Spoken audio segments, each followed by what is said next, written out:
మన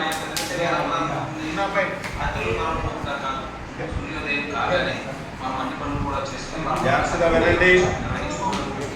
కాబట్టి అటువంటి సూర్యుడు మన కంటికి కనిపించే ఒక ప్రత్యక్ష దైవంగా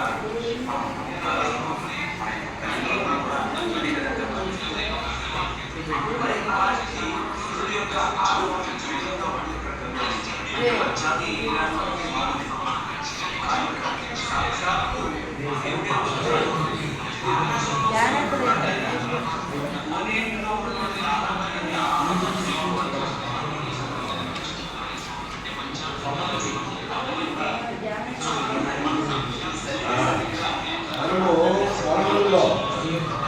చెరువుల్లో తామర పూలు వికసిస్తుంటాయి. సూర్యుడు ఉదయించగానే సూర్యకిరణాలు సోకినప్పుడే ఈ తామర పూలు వికసించడం జరుగుతాయి.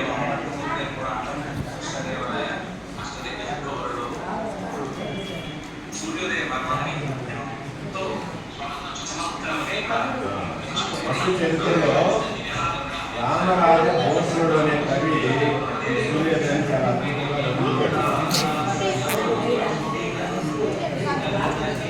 కవిలోని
గగనము అంటే ఆకాశం.